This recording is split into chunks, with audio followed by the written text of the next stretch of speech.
అయినా నేను చేస్తుంది మంచి పనే కదా, చెడ్డ పనేం కాదు కదా. దానికి మీరందరూ నన్ను కౌంటర్ చేస్తున్నారు. నువ్వు దానికోసం ఏ పని చేయడం మాకిష్టం లేదు.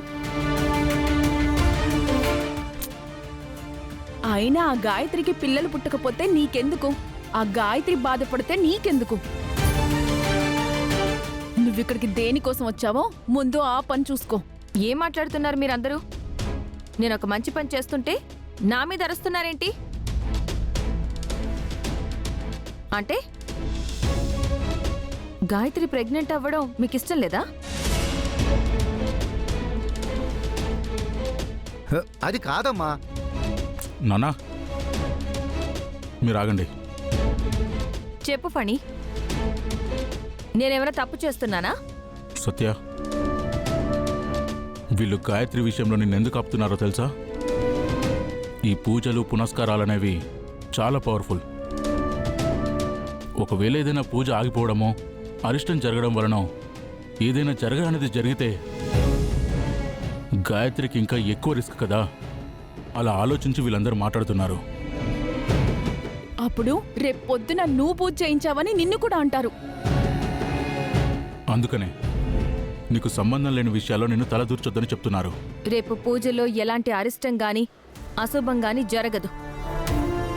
గాయత్రి పూజని నేను దగ్గరుండి జరిపిస్తాను,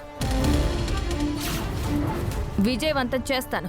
ఈ విషయంలో మీరు నాకేం చెప్పకండి. మీ మాట నేను వినను. తను నన్ను అక్కలా ఫీల్ అవుతున్నప్పుడు తనని నేను చెల్లెలుగా భావించి చేస్తున్నాను, అంతే.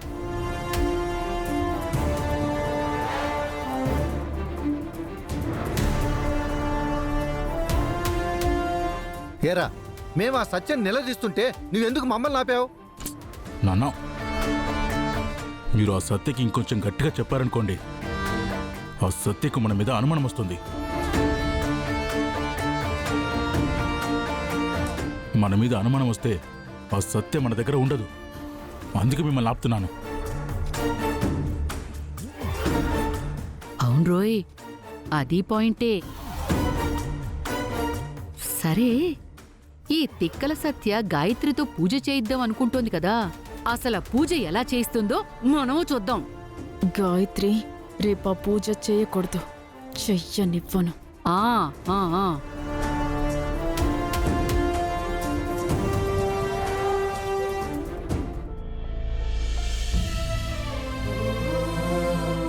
అవును, అక్కకు కూడా పంతులు గారు శివపార్వతులు పూజ చేయమన్నారు కదా.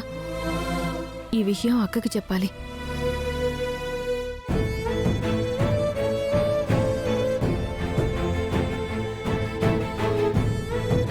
హలో హలో అక్క. చెప్పు సత్య.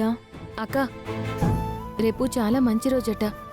శివపార్వతులు పూజ చేస్తే నీకు బావకి మధ్యలో ఉన్న ఈ సమస్యలన్నీ తొలగిపోయి మీరిద్దరూ త్వరగా కలిసిపోవచ్చేమో. శివపార్వతుల పూజ ఎక్కడ చేయాలి? అక్క, హాస్పిటల్కి దగ్గరలోనే ఒక శివాలయం ఉందక్క. ఆ శివాలయానికి నువ్వు బావా వస్తే ఇద్దరితో శివపార్వతుల పూజ చేయిస్తాను. దాంతో అయినా మీ అత్తయ్య మనసు మారి నిన్ను ఇంట్లోకి రానిస్తే నువ్వు బావా సంతోషంగా ఉండొచ్చక్క. నేను పూజ చేయడానికి ఎప్పుడైనా సిద్ధమేనే, కానీ మీ బావ రావాలి కదా. అక్క, నువ్వు బావకి ఏదో ఒకటి చెప్పక్క. బావని వాళ్ళ అమ్మకి ఏదో ఒకటి చెప్పి రేపు సిటీకి రమ్మని చెప్పు. మీరిద్దరూ కలిసి గుడికొస్తే నేను దగ్గరుండి మీతో పూజ చేయిస్తాను. సరేనే, మీ బావతో నేను మాట్లాడతాను. అక్క, ఊరికే మాట్లాడడం కాదు, గట్టిగా రమ్మని చెప్పు. సరేనే, చెప్తాను. సరే, నేను రేపు ఉదయం 9 గంటలకల్లా గుడి దగ్గర ఉంటాను. మీరు లేట్ చేయకుండా బావని తీసుకుని వచ్చేసే. సరేనే, వచ్చేస్తాం. సరే అక్క, ఉంటాను.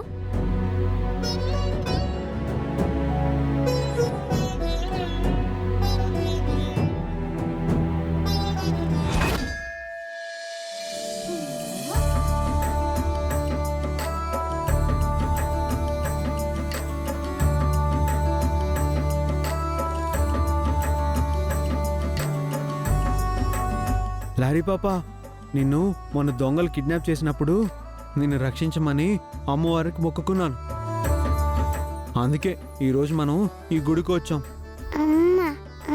హ? ఆ అమ్మ ఈ గుడికి రాదు. గాయత్రితో పూజ చేయించడానికి వేరే గుడికి వెళ్ళింది. మనకి ఇక్కడ అయిపోగానే ఆ గుడికి వెళ్దాం, సరేనా? సరే, అమ్మవారి దర్శనం చేసుకుందాం పద.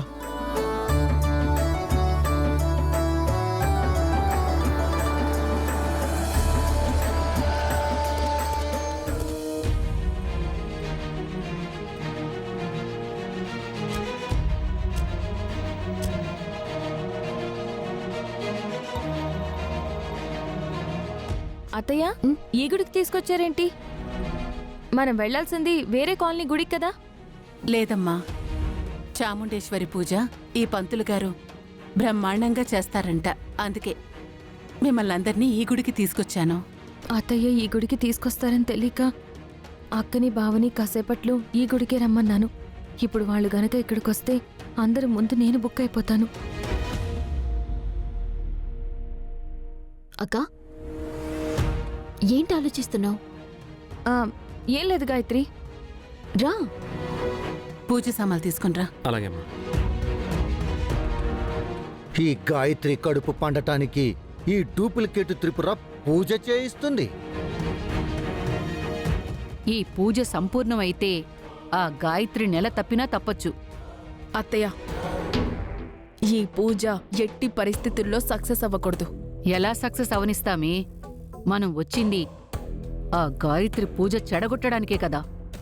మీరు ఏమైనా చేయండి, కానీ పూజ చెడగొట్టడం వెనుక ఉన్నది మనమని ఎవ్వరికీ అనుమానం రాకూడదు. ఎవ్వరికి ఎలాంటి అనుమానం రాకుండా మేము చూసుకుంటాం. పదండి, ఎవరికి అనుమానం రాకుండా లోపలికి వెళ్ళిపోదాం. పదండి.